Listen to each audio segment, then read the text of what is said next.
ಎಲ್ಲರಿಗೂ ಕೂಡ ಶುಭ ಮುಂಜಾನೆ. ಈ ದಿನದ ದೇವರ ವಾಕ್ಯವನ್ನು ನೋಡೋಣ ಪ್ರಿಯರೇ. ಹೋಶೇಯನ ಗ್ರಂಥ 14ನೇ ಅಧ್ಯಾಯದ 3ನೇ ವಾಕ್ಯ, ನೀನೇ ಅನಾಥರನ್ನು ಕರುಣಿಸುವಿ. ಹೌದು ಪ್ರಿಯರೇ, ಈ ಲೋಕದಲ್ಲಿ ನಾವು ಜೀವಿಸುವಾಗ ಪ್ರತಿಯೊಬ್ಬೊಬ್ಬರು ನಮ್ಮದೇ ಆದಂತಹ ಅದು ಹೋಗುವವರಾಗಿದ್ದೇವೆ. ಈ ನಡೆಯುವಂತಹ ಹಾದಿಯಲ್ಲಿ ನಾವೆಲ್ಲರೂ ಕೂಡ ಒಂದಲ್ಲ ಒಂದು ಕಾರ್ಯಗಳಲ್ಲಿ ಅನಾಥರೆಂಬುವಂತಹ ಭಾವನೆ ಆಗ್ತದೆ.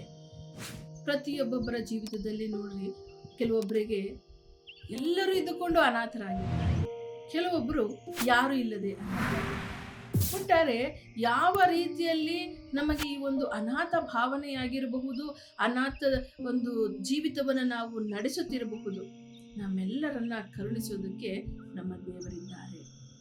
ದೇವರು ಅನಾಥರನ್ನ ಕರುಣಿಸುವಾತನಾಗಿದ್ದಾನೆ. ಜನರು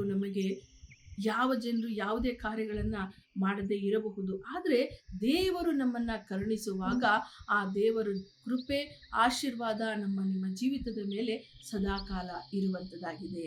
ಆದುದರಿಂದ ಈ ಅನಾಥ ಪ್ರಜ್ಞೆಯಲ್ಲಿ ಇರುವಂತಹ ಯಾರಾದರೂ ಆಗಿರಬಹುದು, ಅನಾಥರಾಗಿರಬಹುದು, ಯಾರು ಇಲ್ಲದಂತೆ ಇರಬಹುದು, ನೀವು ಧೈರ್ಯಗೆಡಬೇಡ್ರಿ. ಯಾಕಂದ್ರೆ ನಿಮ್ಮನ್ನು ಕರುಣಿಸಲು ದೇವರೇ ಸ್ವತಃ ನಿಮ್ಮ ಜೊತೆ ಇದ್ದಾರೆ. ಆ ದೇವರು ನಿಮ್ಮೊಟ್ಟಿಗೆ ಇರುವಾಗ ನೀವು ಯಾವುದೇ ರೀತಿಯ ಒಂದು ಅನಾಥ ಪ್ರಜ್ಞೆಯಲ್ಲಿ ಇರುವಂತ ಅವಶ್ಯಕತೆ ಇಲ್ಲ. ಯಾಕಂದರೆ ನಮ್ಮ ದೇವರು ನಮ್ಮ ತಂದೆಯಾಗಿದ್ದಾರೆ. ಪ್ರಾರ್ಥನೆ ಮಾಡೋಣ. ಸ್ತೋತ್ರ ಕರ್ತನೆ, ಪರಿಶುದ್ಧನಾದಂತಹ ದೇವರೇ, ನಿನ್ನ ವಾಕ್ಯದಲ್ಲಿ ನಾವು ಕಂಡಿದ್ದೇವೆ ಅಪ್ಪ, ನೀನೇ ಅನಾಥರನ್ನು ಕರುಣಿಸುವ ಕರ್ತನೆ ಅಪ್ಪ.